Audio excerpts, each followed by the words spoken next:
And what I'd like to do is look at 3 types of formal communication. The first type is downward communication, the second is upward, and the third is horizontal. Let's first look at the downward communication. The downward communication is exactly as it sounds. It's communication that flows from upper to lower, such as managers to employers or superiors to subordinates. And I think that we've all experienced this at some time or another, where you enter a job and your boss is telling you what to do. And some of the types of messages that she or he might be telling you are maybe job instructions, such as what you need to do to be successful in that organization.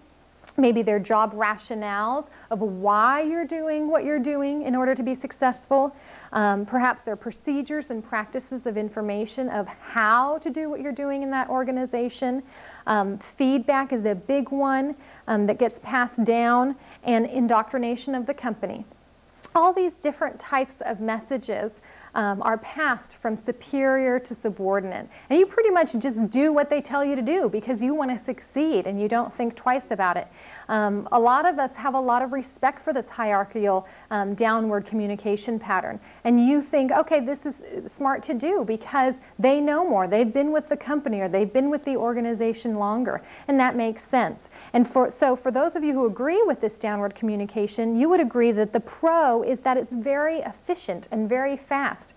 How much faster can you get than somebody telling you what to do and you doing it? A lot of American companies use this type of pattern because it is very fast, and time is of essence nowadays, don't you think? Time is money, you always hear. Other people think that it's a pro because it helps integrate the employee into the organization. And I keep using the term of a company, but do realize that these organizations refer to any type of organization that you've been in across the spectrum. I'm just using a company situation just for an example. But people think that by coming into an organization and having that downward communication pattern helps you integrate into the organization so that you can understand what goals and objectives you should have in order to meet the entire organizational mission statement. Others think that it helps you fit into the total picture so that you can fit into the organization and slide right in nicely. And then others think that it helps you have progress along the job so that you don't have any loose ends and you know exactly what's to be done within that organization. Others of you think that this isn't the smartest idea in the whole wide world, this downward communication idea. And the con is that there's a lot of managerial control. I mean, when you think about it, there's that hierarchy, and there's a lot of control in the upper end. And if you're down here, you don't have a lot of say-so or ownership. So for some of you, that might not be the best, downward communication might not be the best idea. On the flip side, though, there's the upward communication. And this is exactly what this sounds like. This is transmission of messages from lower to higher levels of the organization, such as communication initiated by subordinates and then given to their superiors. There's a lot of types of messages that are from the subordinates to the superiors. As I mentioned in an earlier tape, I did my master's thesis on an organization in Portland called the Portland Rose Festival Association. And this group is comprised of 5,000 volunteers and 15 paid staff members. Can you imagine? 15 paid staff members are the result of 5,000 volunteers working.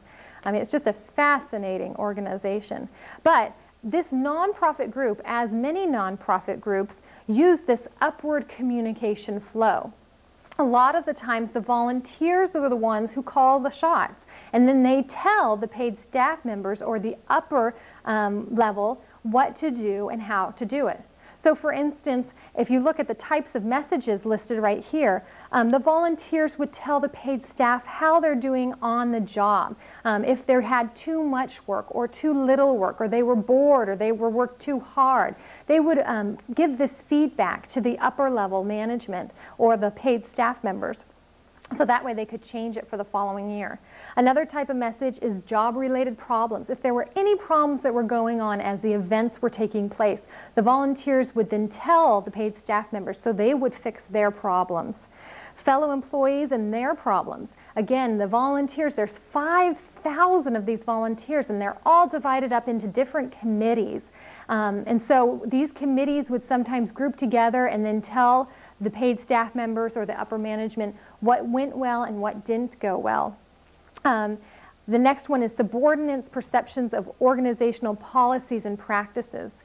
You have to imagine that if you have a nonprofit group with paid staff members and volunteers, the paid staff members are the ones who are going to be working and creating these policies and procedures, and then they distribute them to the volunteers. Well, the volunteers are the ones that are assessing whether they work or don't work, and so they are giving their feedback back to the paid staff members. So it's all an upward communication pattern.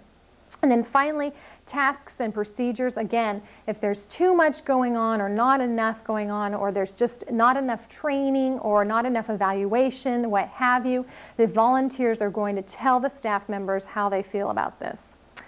Well, there's a lot of pros to this upward communication, and the major pro that we've noticed is that it promotes morale among all employees.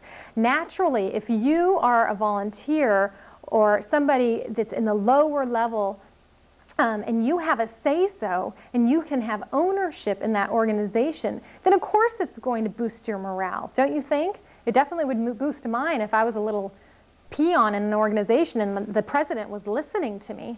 Of course that would boost my morale, and I'd work harder and try to succeed faster in order to make him or her happy. But there are some cons in this kind of organization. And the largest con is that there's not enough superiors that encourage subordinates to speak up. So for instance, in a nonprofit organization, it's natural. These paid staff members are so lucky to have so many volunteers that will give their time. And so they want to make them happy. And so they're willing to take all of their constructive criticisms and ideas and apply them. However, if you're in a profit organization, like a lot of you are in, what is the motivational factor for your superior to say, hey, give me your ideas, tell me what you're thinking? There's not a lot of motivation for a manager to tell an employee to give him ideas. And so that's a definite con for this type of organization, or upward communication. Let's look at the last type of organizational structure. It's the horizontal communication. This type of structure is a flow of messages across functional areas at a given level of an organization. So what this allows is people at the same level to communicate horizontally with each other and then report vertically to upper management. The types of messages here are, if you're in an organization, think about it, and you have your coworkers and all of you are kind of in the same playing field, and there might be other departments that are kind of on the same playing field, but you definitely each have superiors that you report to. Some of the types of messages that you could do in this type of organization is you could facilitate your own problem solving. With the downward communication, if you have a problem, your superior tells you how to fix it, and you fix it as a subordinate. In the upward communication, if you have a problem, you tell your superior what the problem is, and they fix it. But on this type of communication, all of you fix it within the same level playing field. So you fix your own problem solving with your coworkers and with people that are parallel in your organization. Another one is information sharing across different work groups. This is helpful because within departments then, when you guys are on the same level, you can talk with one another a little bit more freely and understand what the problems are and what the different projects are in the work groups. Instead of somebody above you saying, okay, deal with these guys or deal with these guys or work with these guys, you can decide and decipher what groups or what departments you want to work with. So that's a real helpful thing.